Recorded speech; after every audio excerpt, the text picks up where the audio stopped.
Welcome to The Apostate and His Wife. My name is Vern. I'm the apostate. And I'm Shauna. I'll be the wife. Well, this is our second episode. So the first one went pretty good. So we're sitting here doing another one. Yeah, we're still talking, so we figure we might as well keep recording. Yeah. But lots of people wonder what we do as apostates all day. And we're going to tell you a little bit about what happens. We'll reflect on our whole day today. A lot of times we run irregular hours. I don't know about other apostates or other creators, let's call it that. But we work late at night, sometimes, most times. And then we get up later in the day and we have a coffee. And then we go over our comments. And a lot of times it's the comments on the channel that get us thinking and moving and talking and researching. So, what do you want to say at this point? Chores? We go out and do chores? I guess, yeah. But anyways, we were reflecting on today, and some of the research we ran into was the Mormon story. Mm-hmm. W5. Now, if you don't know who W5 is, we'll put a link for all of this on the descriptions on this in the podcast. Descriptions below, yeah.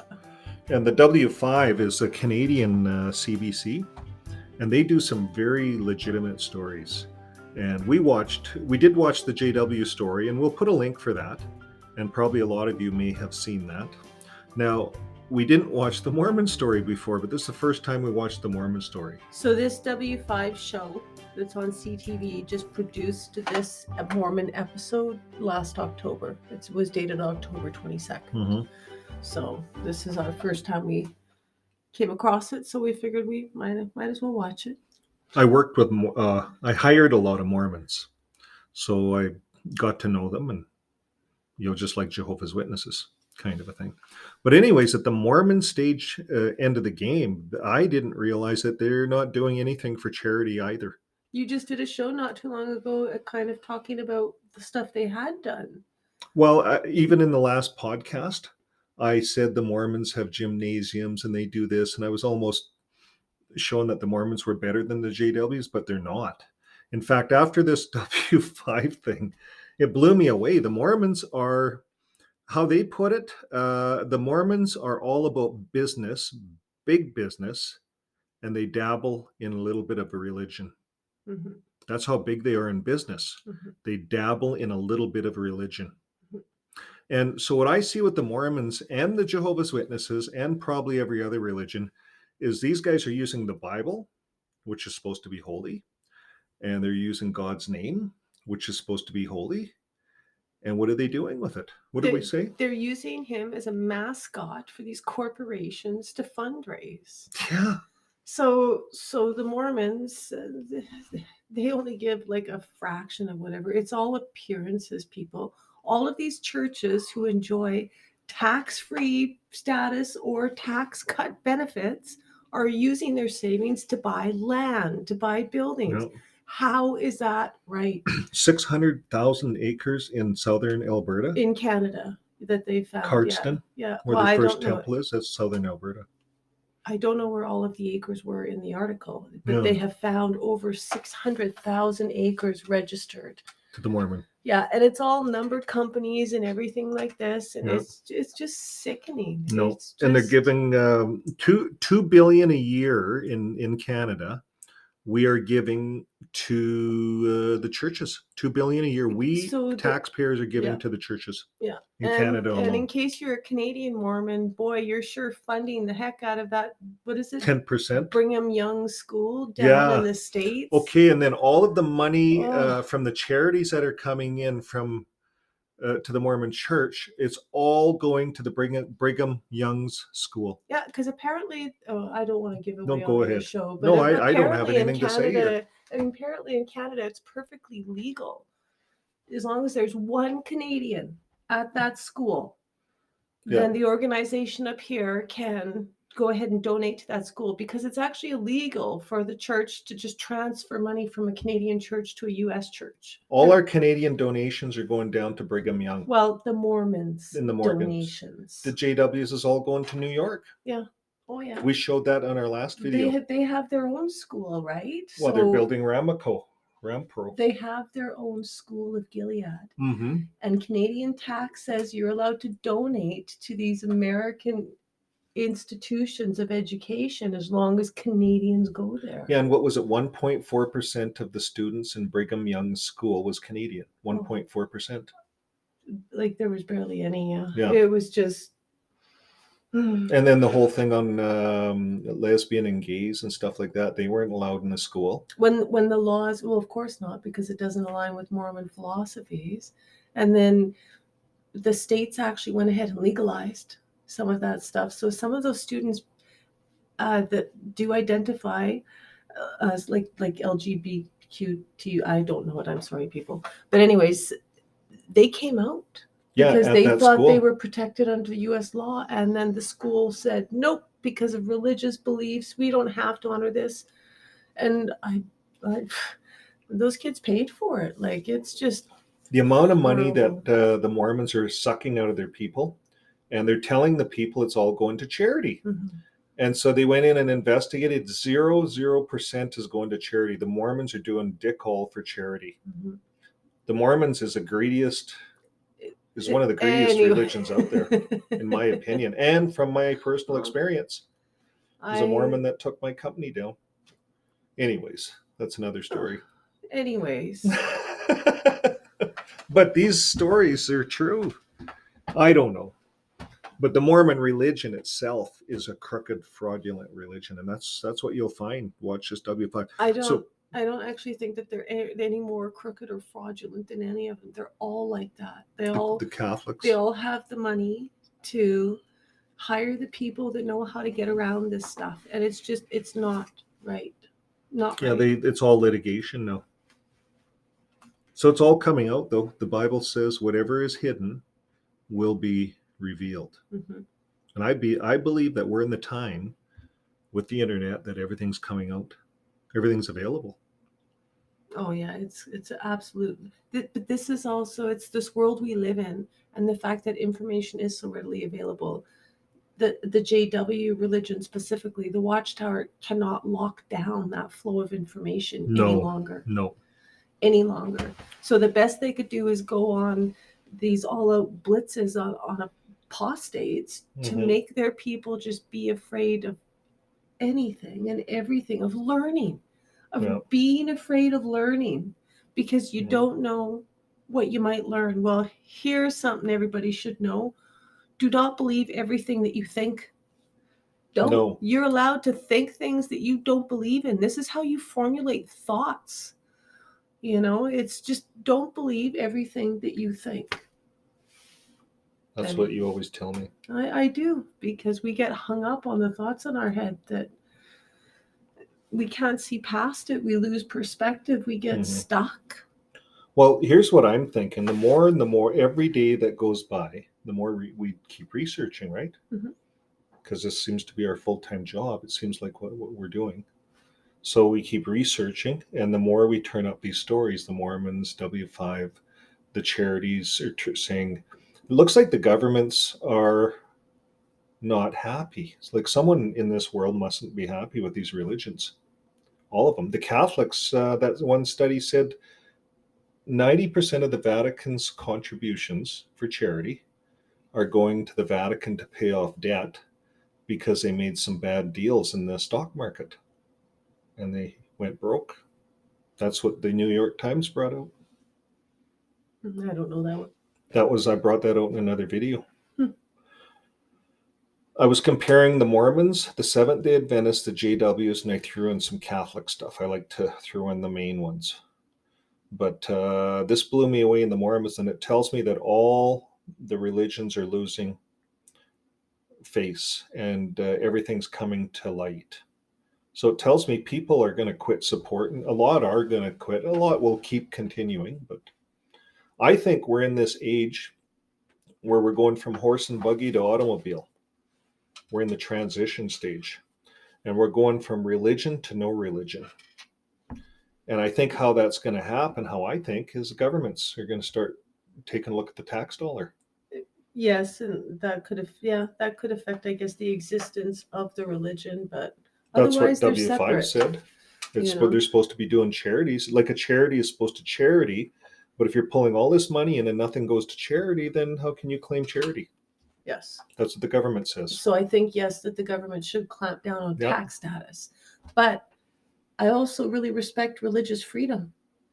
Yeah, we have to look at that as They well. need to stay out of the church's business, but they should stop funding them. Mm-hmm. Because these But churches are corporations that have interests. they should all be treated as corporations. My understanding of a nonprofit was that there were supposed to be no shareholders, but I've done some preliminary research that seemed to suggest that They're all shareholders. that there's a whack of shareholders, even with the Watchtower. They're just like a common share, and I'll dig into that more before I talk about. There's a lot of confusion on this subject.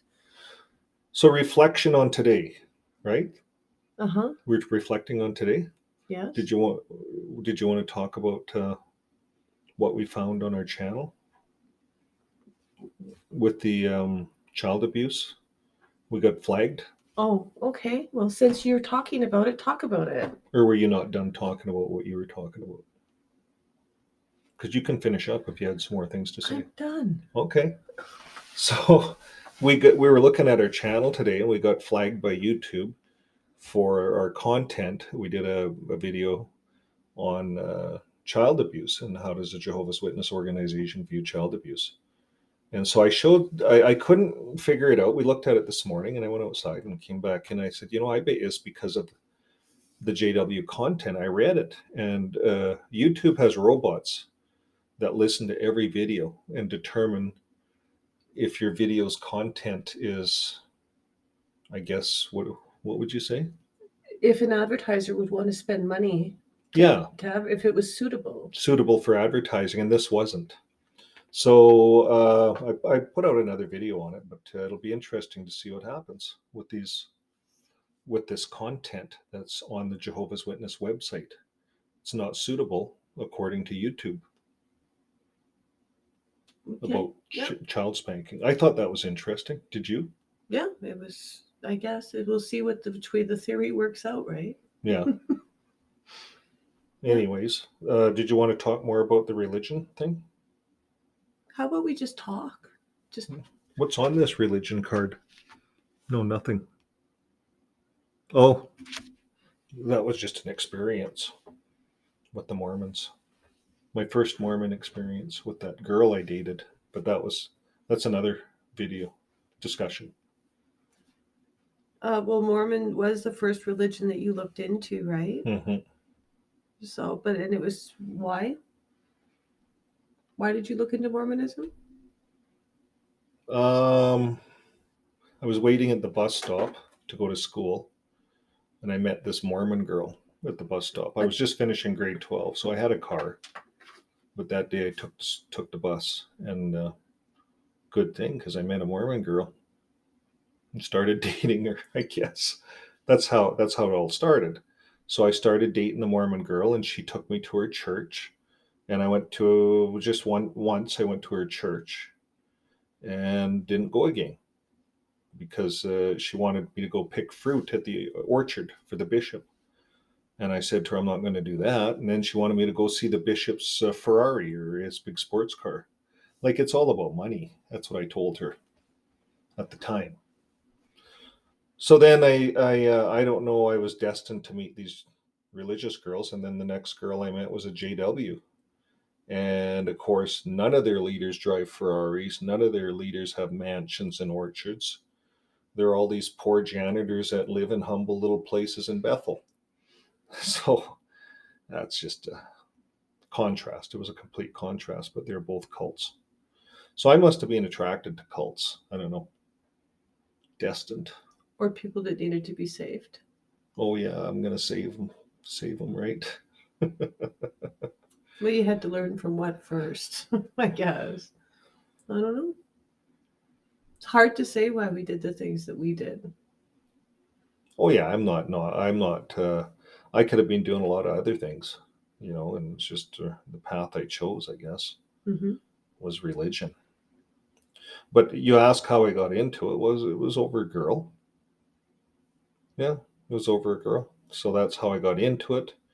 The girl I was dating dumped me after 6 months or so. I don't know, a year or whatever. We went out for a while, but she dumped me. And then her mom said we were too young, which we were. It was all good advice, right? So then I went on with the religion and ended up meeting another girl and married her. That's what happened. But in a completely, not in that religion. It was in the JW religion. Yeah. It's just everyone has a story, right? Exactly. What was your story? I did not When, marry at all because of religion. how did you get into religion? It didn't involve a guy other than the big man up in the sky. You got in for the right reason. I don't know what right or wrong is, but I had an interest in it, and so I decided that when I was in grade 4 or when I was 10 years old that I was going to be baptized. And I grew up in a nice little French Catholic community that had, the typical Catholic church shaped like the cross. And it was a beautiful little place, so it was a good place to go. I had neighbors that were, pretty Catholic, so Did your mom and dad go to church no, once in a while? no, Like Christmas? no, No? no, not at all. Hmm. Well, your grandparents were a bit religious. My grandmother was, yeah. Well, I had one grandmother that was Catholic and the other was Anglican. Nobody hated anybody. Nobody spoke down about anybody because of what a person believed. Like we were family. So Yeah. I don't know. Like I said, that whole shunning and that's a different beast. It's well, you can call all the religions, or you can say they're all a cult to a certain extent, but when a religion can have that much influence over an individual so that they abstain from a blood transfusion and die, Mm-hmm. when a religion has that much influence um, over the people that they can not talk to their kids or their father or their mother just because the religion says so, that's cult. That's a really strong cult, this religion. And they say you can't go to the police, you have to go to the elders become the policemen, they become the healthcare practitioners, the elders become the counselors, the family counselors when there's any kind of family issues, and they're all janitors and window washers because you're not allowed to go into higher education. Mm-hmm. There's the odd exception, but not that many. In fact, you'll never make it to Bethel unless you're a window washer, janitor, and you pioneered all your life.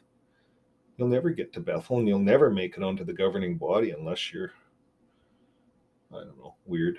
Well, you told me once that you were told fairly young, like you were just I don't know how long you'd been at JW for when you were told that you would never be an elder. Oh yeah, that was after my first.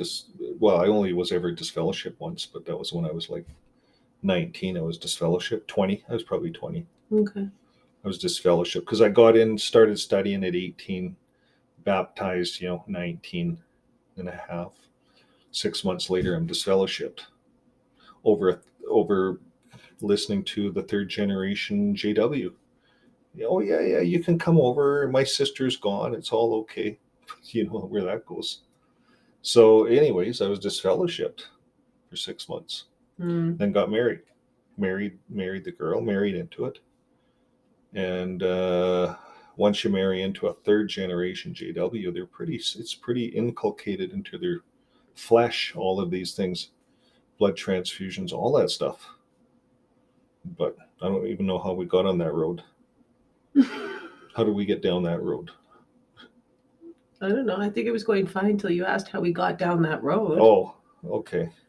Well, what were we on? We were talking about Excuse me. how you became religious, Mm-hmm. right? At one point, yes. Oh, okay. Well, I'm okay with that. Yeah. I don't want to talk all the time because sometimes I talk too much. I'll let you know or signal, okay? Okay. We get into a flow and then it's like you stop it to guide Well, us. sometimes I'm guilty of talking too much and taking over conversations. So as long as we have that understanding on this show. Well, one of the other things we got talking about today. I'm working on this video about Russell, his beginning, Charles Taze Russell, and I started doing some deep researching into him. I wanted to find out his sex life, I guess. So what I was interested in.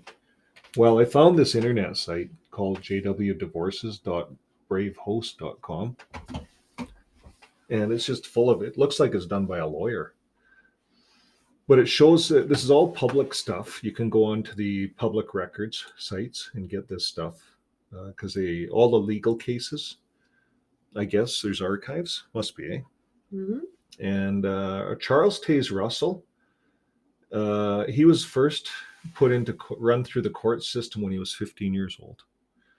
And what was the charge? Attempted outrage in, how do you say that word? Allegheny. Allegheny. Mm. It's a place in the U.S., right? Mm-hmm. New York. City, Allegheny. Yeah. So yeah, attempted outrage. So I read the article. Him and another guy tried to rape this woman. Assault, rape this woman. They assaulted a woman and were charged with attempted rape. Correct. So the woman, and of course, if you like, Russell was a very prominent, wealthy family, and probably they hung around, lived in wealthy places. Well, the woman took him to court, Miss Duggan, and disappear. And what does it say, Miss Duggan? Dugan. Yeah, the young man Chaz Russell, who went out for a walk with Miss Dugan, and disappeared when his companion was seized, was also arrested on suspicion of being in league with the assailants, but was released after a hearing. So that's what it says. So he was released. He was released. He wasn't ever. He was charged. He was charged with suspicion as working with these other guys. So two guys came out and tried to assault Miss Dugan. Is that what you get there when you read this?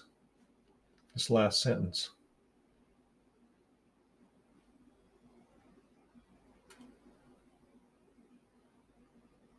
She named them as these two guys. It had nothing to do with him. What, did I read it wrong? Yeah, he wasn't charged with that. No, there was two. I said it right. There was two other guys charged, but he was walking with Miss Dugan, and they figure that he was involved. Yeah, which then he was released, so he was never charged. No, he wasn't charged. He was out walking with her when these two other guys came and took her away from him. Do you want me to read the whole thing? We have a record attempted outrage upon a young lady of Allegheny City. The circumstances occurred on Sunday evening, 7th instant. Celia Dugan, living in a family of Dr. White, dentist on Federal Street, was called upon that evening by Charles Russell, an acquaintance, and she consented to go out walking with him. When they had proceeded as far as the West Commons, two men, their faces covered with handkerchiefs, who seemed to have been lying in wait, left their place of concealment, took Miss Duggan from her escort, forced her to accompany them to a more retired spot, and there endeavored to violate her. She resisted and attempted to cry out, but was prevented, one of the villains holding her by the throat and covering her mouth with his hands. Did I read that right? Yeah. Yeah. When she was well nigh exhausted from her stout resistance, her assailants, hearing someone approach, fled without having accomplished their fiendish design. The following day, Miss Dugan made a complaint against the persons, naming them as John McBratney and Thomas Peterson, whom she believed to be those who had attempted to outrage her. Yesterday morning, the Allegheny police succeeded in arresting the accused at the house in Ann Street. First word. McBratney endeavored to escape by back window. but retreat had been cut off by the officer Campbell, who seized him. The prisoners were conveyed to To the tombs, yeah. the tombs, and after a hearing before Mayor Morrison were committed for trial. Peterson is a mere youth, and his real name has been ascertained to be Russell. So There you go. there it is. Russell was one of them. So he was undercover. The young man, Chaz Russell, who went out for a walk with Miss Dugan and disappeared when his companion was seized, was also arrested on suspicion of being in league with the assailants, but was released after a hearing. So the whole, if you see the whole story, if she got attacked, where's Charles Taze Russell, who's walking with her? Wouldn't he be right there to protect her? It says nothing about that. It says he ran off. Charles Taze Russell ran off. These two guys seized her, tried to assault her. Yeah. She screamed, and someone else came and scared them off. That's the whole story. Bizarre. But it's bizarre. And he had to go through, so he went through court on this. So then later, Maria Frances Russell versus Charles Taze Russell.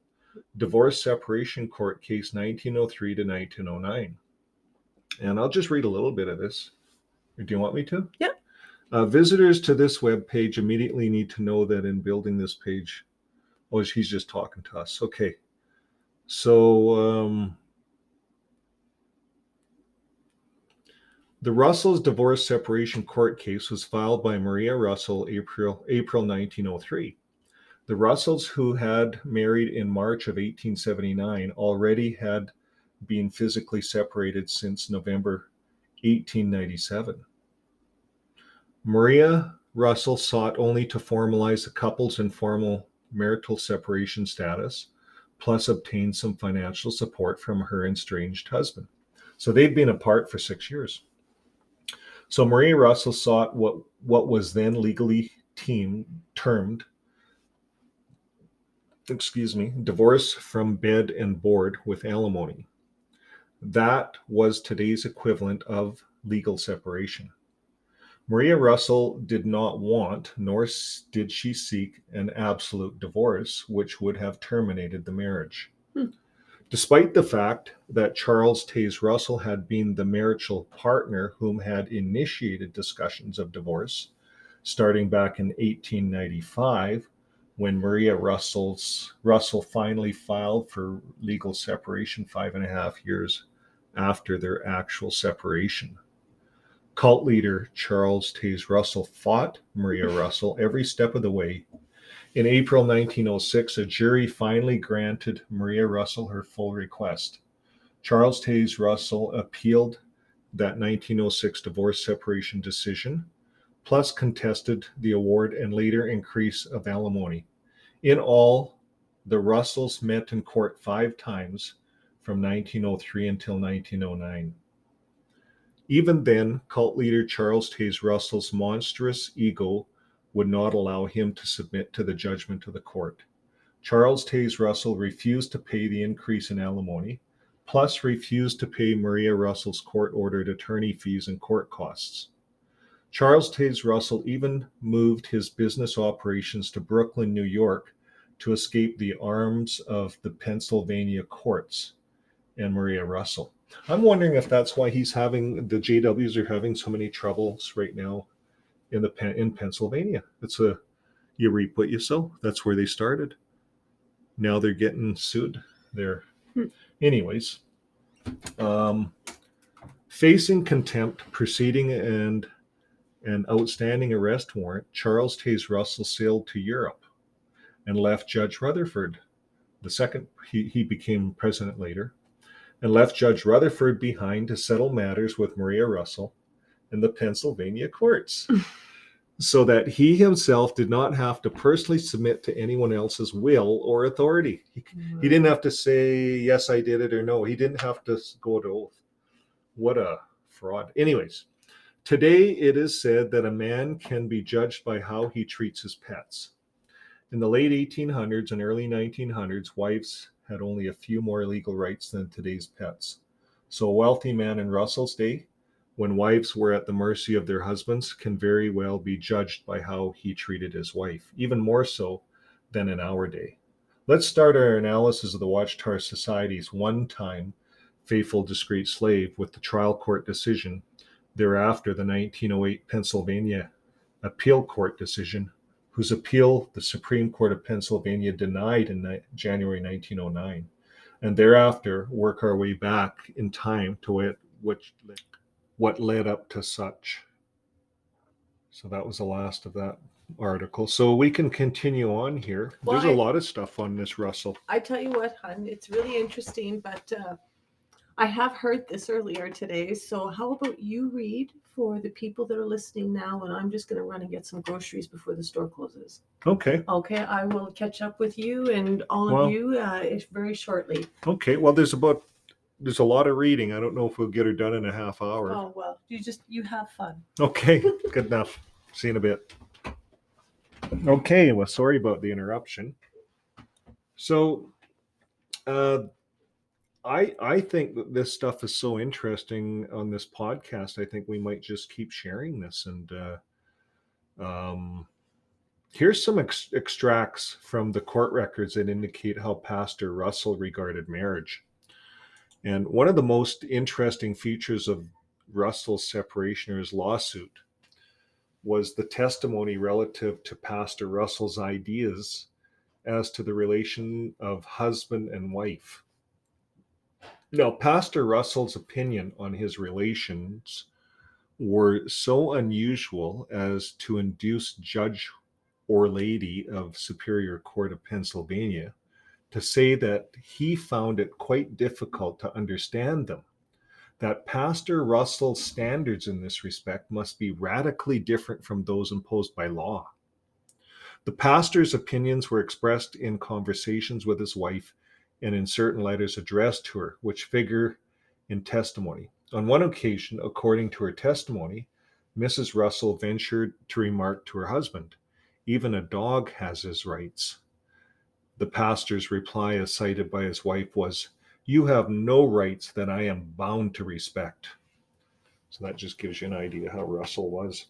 So I have some actual court, right out of the court, and this stuff is public record. So here it is. When Mrs. Russell was ill, the pastor explained to her what he thought caused the illness. Now, this illness that his wife had was called, and I'll put a picture of it up just for a minute on the front of the website here. But we'll get to it here in a bit. I can't find it off the hand. But she was ill, and the testimony of Mrs. Russell on the incident follows. Now, here's the question from the court. Did Taze say anything to you that evening or any other evening while you were sick as to what the cause of your illness was? Answer from Mrs. Russell. He said it was a judgment on me from God. And the court asks, for what? Answer. I wasn't in harmony with him, being God. That was her answer. So Russell conveyed disquieting message through Rose Ball. So Pastor Russell's testimony as to this incident is interesting. He is on the stand under cross-examination by Attorney Porter. The question comes, did you or did you not tell Maria that her sickness was the judgment of God upon her for her failure to obey you? I did not. Oh, okay, so that's what it was about obeying him. Okay, I read that wrong. I'm sorry. So up above, when Mrs. Russell was put on the stand, she was asked, what was the cause of your illness? And she says, it was a judgment on me from God. And the prosecutor says, well, for what? And she says, well, I wasn't in harmony with him. That's all it says there. So then Russell's put on the stand, and he's questioned by the prosecutor, and they ask, did you or did you not tell Maria that her sickness was a judgment of God upon her for her failure to obey you? And Russell says, I did not. And then the prosecutor says, you didn't do that? And Russell says, no. And the prosecutor says, nothing of that kind? And Russell says, "No, sir. I did say some things like that." And the prosecutor says, "What did you say?" And Russell says, "Miss Ball, who was her special friend and who I knew would tell her, I told Miss Ball, in my opinion, this was a judgment from the Lord on Maria." And the prosecutor asks, "And you intended Mrs. Ball to tell her that?" And Russell says, "Yes, sir. I wished her to. I thought Maria ought to know it." At this point in the examination, the judge became interested and took up the examination. And now the judge, he's asking, and he says, "Was the time she had erysipelas?" Now I'll put this is it. She had this disease, Maria, and it's called erysipelas. And I looked it up on Wikipedia here. I'll put a picture of it on the website for you, or for you to see. So the judge says, was that the time she had erysipelas? And Rutherford says, "Yes, sir." The judge says, "Did you believe that was the judgment of the Almighty?" And Rutherford says, "I think so." And the judge says, "Where did you get that authority?" And Russell says, "Well, whether my judgment is good or not." And the judge says, "Is it your own judgment?" Russell says, "Yes, sir." I just think it's hilarious. So here Russell thought that his judgment, that it's from God, that he's like God. Russell felt he was like God. So here it goes. Mrs. Russell had a serious relapse after hearing of her husband's views.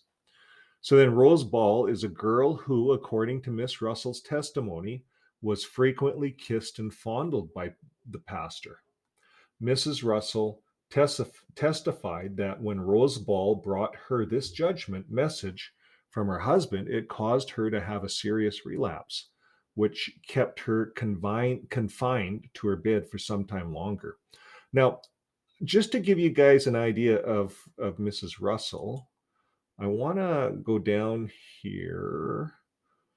I think I got a little bit of a recap on here who she was, but she was not a nobody. She was a school teacher when he met her, and she was quite a knowledgeable person. In fact, for the first 3 years when he started up his Zion, she helped him get the whole thing rolling, and she used a lot of her school teacher skills, her scholarly skills for language and so forth, to help write things and really help get the thing going.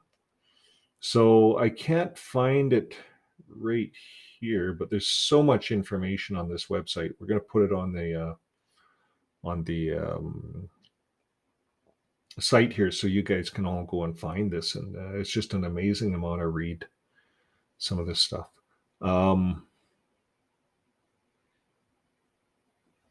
Yeah, it's it talks about all his businesses. Russell owned part of a gold mining business. Russell's shirt store, Russell and Company, Russell's Shirt House, Russell's Fifth Avenue Shirt House, Quaker Shirt House, Quaker Shirt Store, Quaker Store. Russell had parts in a gold mining, iron, scrap metal. He had a lot of businesses on the go, Russell, and this was just another business for him. Religion was just a sidekick business, and his wife gave him something that his wife helped him with. They got it going, and then he found he was clashing with her, that she had too strong of a personality. That's what he ended up saying, and so then he didn't want to. Of course, he's worth all this money, and he didn't want her to have a cent. He detested her after a while, and he really hated her. I guess hate's a hard word, but he was built upon hate. So it's interesting when we look at Russell, and we examine who he was as a person. He was not. He's not this guy that the Watchtower tries to make us all believe that he is. He's got a quite the past. But yeah, his wife, she was not just a nobody. She helped him start up the Zion, and she had a big part of it. And then when it came to her getting any kind of a settlement, he just fought her tooth and nail. They went to court, kept going back, and it was over little things. But I just read you a little bit there. Um, this is another one, Maria. Just how the court would go. For instance, Miss Russell had serious relapse. So Rose Ball is a girl who, according to Miss Russell's, was frequently kissed and fondled by the pastor. And so that was another testament. There's a whole story on the Rose Ball one, and we'll get to that. We can only cover a little bit of this time. That's why we're going to be doing this in podcasts, so we can share some of this stuff with you guys. Sometimes you want to just listen. You don't want to find the research. It's hard to read. Sometimes it's easier to listen. So here it is. Let's go right to the court. So the testimony of Pastor Russell on this incident concluded with the following question and answer in court. So the prosecutor says, "That is your idea of good treatment?" Answer: "That was my idea." Mrs. Russell speaking: "I was treating the lady the very best. There couldn't have been a kinder treatment given to anybody in the world. And I know I couldn't say this to herself. She wouldn't take it from me. And I thought that it might prove beneficial to her. And I prayed at the time that this sickness might result to her advantage. And I hoped it would." In the course of her testimony, Mrs. Russell also reported the following conversation has taken place between her husband and herself. Maria says, "Husband, trouble seems to spring out of the ground with you. I can't say a thing but what you find fault with. What is the matter with you?" Russell: "I can show you 1,000 women that would be glad to be in your place and that would know my wishes and do them." Mrs. Russell: "What is it you want?" Russell says, "I can show you 1,000 women that if I would say I want sweet potatoes would be there. If I wanted pumpkin pie would be there." Pastor, wife testified, claimed fruits of her labor. Mrs. Russell testified further that after she was compelled to leave her husband, she returned to his house on one occasion and asked if he would let her have her books. When this request was refused, she said, "Will you let me have some of the comfort that I made while I was here?" The pastor's answer, as his wife quoted it on the stand, was, "No, everything that you made as my wife is mine." A further illustration of the pastor's particular views on the marital relations is found in a letter to his wife, which figures in the separation lawsuit as exhibit number 3. In his letter, Pastor Russell says, "For the past 3 years, you have been gradually forcing upon me the evidence that we both erred in judgment when we married, that we are not adapted to each other, not capable of making each other happy, as we agreed to do, and suppose we could do. I conclude that I am adapted to no one, and that no one is adapted to me except the Lord. I am glad that He and I understand each other and have confidence in each other." What a joke. Testimony similar to the above, of which there are dozens of pages, caused Judge or Lady of the Superior Court of Pennsylvania to say in the confirming separation, which the jury awarded to Mrs. Russell. So she won, but she didn't. She didn't have enough money to keep fighting this arsehole. So here it is. In an analysis of the testimony, it is quite difficult to understand the views of the respondent in regard to this duty as a husband to his wife. From his standpoint, he doubtless felt that his rights as a husband were radically different from the standard imposed on him by the law and recognized by all the courts of this country. His course of conduct toward his wife evidenced such insistent egotism and extravagant self praise that it would be manifest to the jury that his conduct toward his wife was one of continued arrogant domination that would necessarily render the life of any sensitive Christian woman a burden and make her condition intolerable. So that was what the jury said. They didn't like Russell. They called her a Christian woman, a sensitive Christian woman. And I read that in a number of other articles. The Brooklyn Daily Eagle, November 2nd, 1911. Pastor Russell sought to show wife was insane. So here he's publishing stuff in the papers, Russell. Records in the separation suit tell how he circulated stories of her mental weakness. Mrs. Russell feared husband would secure her incarceration in a private asylum. This is what he put in a paper, Russell. It appears from the official records of the separation suit brought by Mrs. Marie F. Russell against her husband, Pastor Russell, now Brooklyn Tabernacle, that he had one time endeavored to spread the idea that Mrs. Russell was insane. Her fear that he would have her incarcerated in a private asylum and to get rid of her in that way is one of the things that induced her to appeal to the courts for protection. Pastor Russell's conduct in this connection was scored by the courts, and the evidence concerning it was a strong argument for Mrs. Russell with the jury and later with the judges to whom the case was appealed.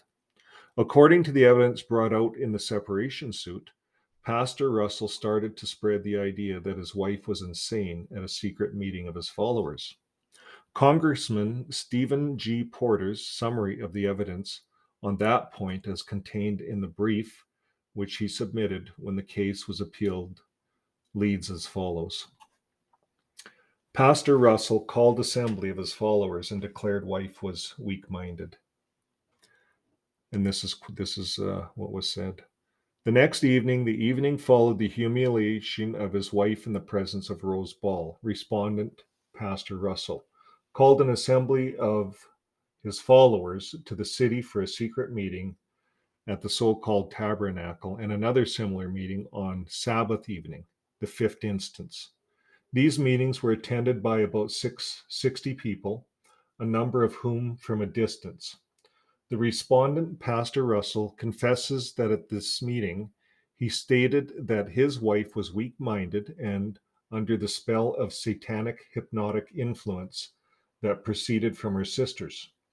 This statement was more or less a genteel way of stating that his wife's mind was unbalanced, and notwithstanding the fact that Mrs. Russell was within the building at the time this meeting was held, she was locked out under direction of the respondent.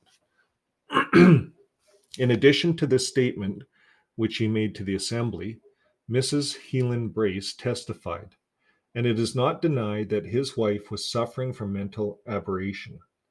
We find also in a letter to Mrs. Brown, exhibit number 5, just 3 days after the meeting of September 5th, 1897, a similar statement, as in this letter, he tells Mrs. Brown that his wife's mind is poisoned and that she is semi-hypnotized by her sister. Weak-minded, mind poisoned under satanic hypnotic influence, and mind unbalanced were the expressions that he used to many people concerning his wife. The only charitable excuse he could find for her is that she was passing through a critical time of life, which was not true, but which, had it been true, would have made his conduct toward her only the more brutal. Bear in mind the fact that those people of the Russell organization knew Mrs. Russell through her writings, and hearing these reports from the lips of her husband, of course, they would think that he was putting it in the mildest possible language, owing to the fact that he was her husband and wanted to shield her, and would naturally conclude that she was insane. So without saying she was insane, he said she was insane. What a weasel, eh? Okay, we carry on. Warned of wife's relatives and friends not to harbor her. But that was not all. The very next day after the meeting of September 5th, 1897, respondent Pastor Russell sent insulting and threatening letters to Mrs. Russell's relatives and intimate friends, warning them under threats of legal proceedings and lawsuits for damage not to harbor her or to have any communications whatsoever with her. Pastor Russell had already, so here he is telling Mrs. Russell's relatives and intimate friends, warning them under threats of legal proceedings not to help her. What an ass. What a complete ass this guy is. Fuck. Pastor Russell had already turned his whole congregation against her by the meeting of September 4th and 5th, 1897, from which she had been excluded, and now on September 6th, through legal threats, endeavored to cut Miss Maria Russell off from her last natural ties, her own relatives, and a few remaining loyal friends, among them Pastor Russell's own father and his wife, Emma Ackley Russell, Maria Ackley Russell's own sister. Wow, what a prick. The conduct of the respondent, Pastor Russell, in proclaiming to the little world in which he and his wife lived that his wife was mentally imbalanced, was, as well, said by the court in its charge to the jury, a great indignity. In fact, it would be almost impossible to conceive of which would be greater. And surely, as such a big indignity was coupled with other matters herefore rendered to render the condition of any woman of ordinary sensibility and delicacy of feeling intolerable, and her life a burden. What?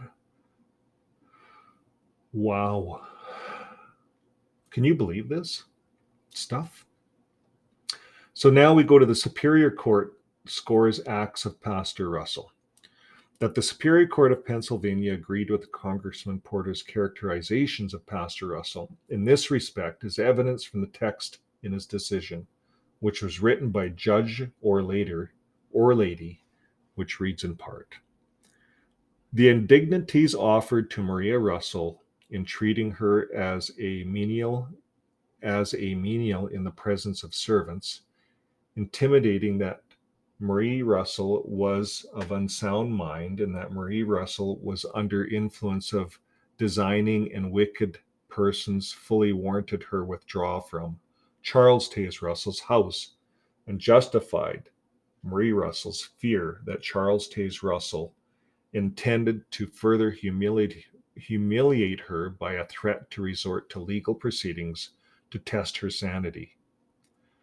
There is not a syllable in the testimony to justify Charles Taze Russell's repeated aspirations on Marie Russell's character or her mental condition, nor does Charles Taze Russell intimidate in any way intimate in any way that there was any cause for difference between them, other than that she did not agree with him in his views of life and methods of conducting their business. That's it. So all the court said that all they could see was there was just a disagreement with their business and their life. And Charles Taze Russell made her out to be a witch. What a guy. Like, this is what Jehovah's Witnesses do today.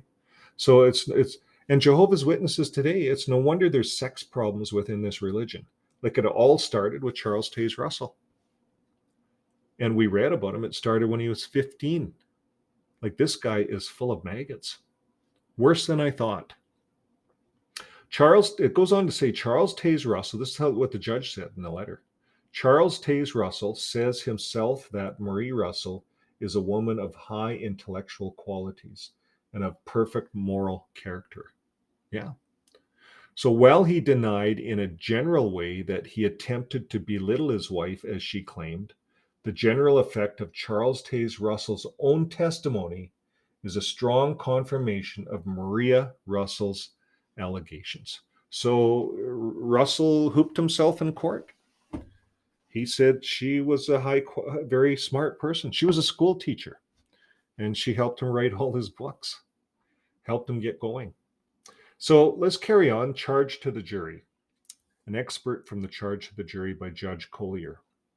In this statement, one of the causes for divorce is the offering of such indignities to the person of the wife or husband as to render his or her condition intolerable, and life burdensome, and thereby forcing him or her to withdraw from the society of the wife or husband.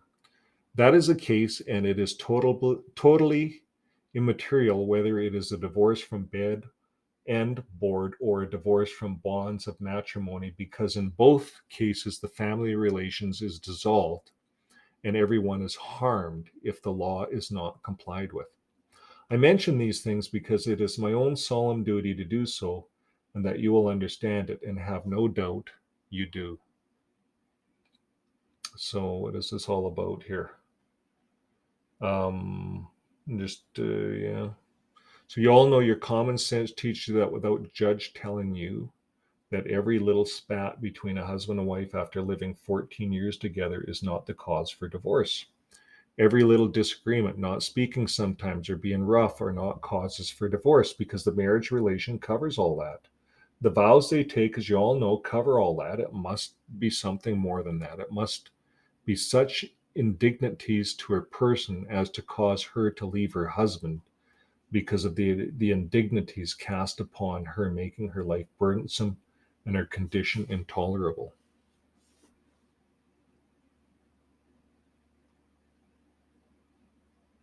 So they go on to say, now with that definition applied, the evidence, another rule of law is that it must not be partly her fault.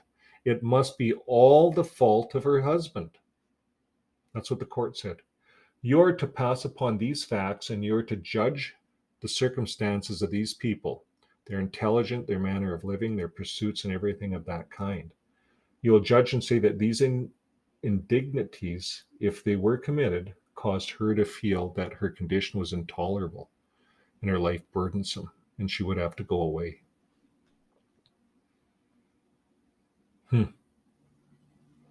So they really put it upon Russell.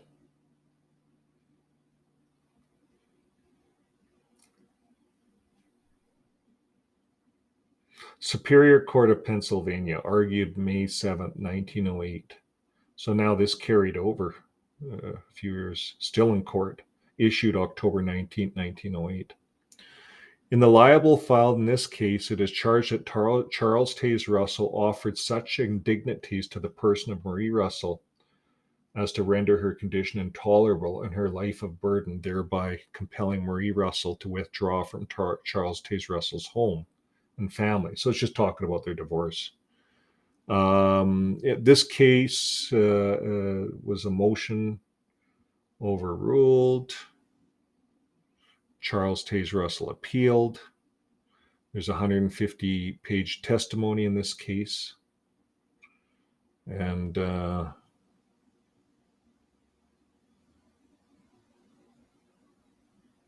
just talking about her burden.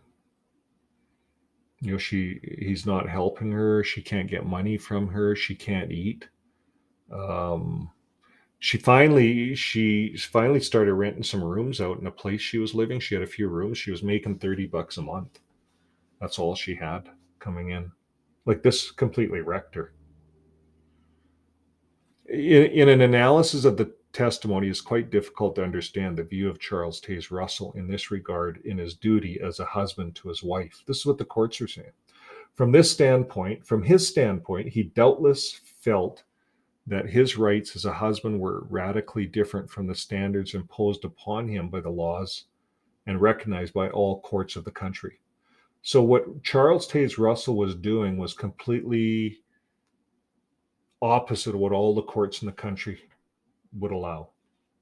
Charles Taze Russell stated to his wife, I can show you 1,000 women that would be glad to be in your place, and that would know my wishes and do them. You see, this is how he spoke, right in court. This all came out in court. So this gives us a whole nother look at who Charles Taze Russell is. He tried to make his wife crazy.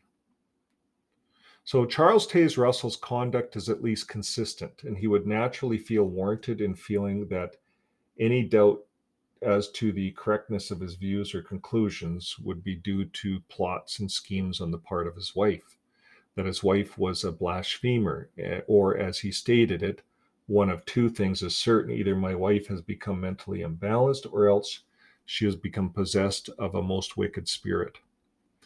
And you guys know why he was doing this, right? So if he could make his wife look wicked, look demonized, because this is a typical JW thing, even to this day, this is where it started. It's just bizarre. Started right from the founder. So if he could make his wife look demonized, then he could cover up his affair with that Miss Ball.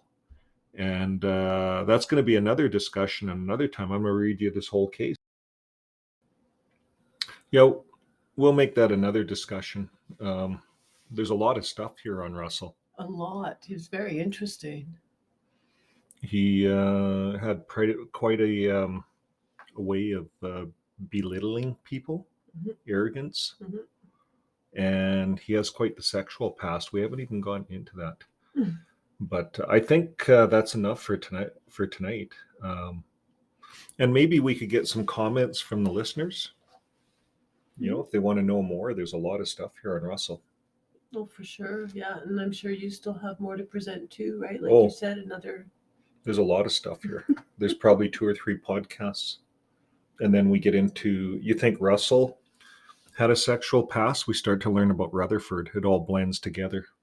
Well, it's hard when you discover, it's like when you discover your parents are people and they've been mom and dad forever, right? And then one day you discover they're people.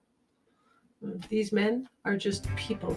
They aren't prophets. They aren't any better than anybody else. They're people with problems. It sounds like they're wealthy people. We haven't even got into the wealth yet. I didn't have time. Well, they were quite fashionable for their day, from what I understand. So, yeah. Well, maybe we'll close things down. And anything else you want to comment on? Nope, I'm about good here. Okay. Well, thanks again, listeners, for listening. And we'll get into the episode of Russell on our next episode. We'll continue with this. So thanks again. And until next time, keep living your life with love. Bye for now.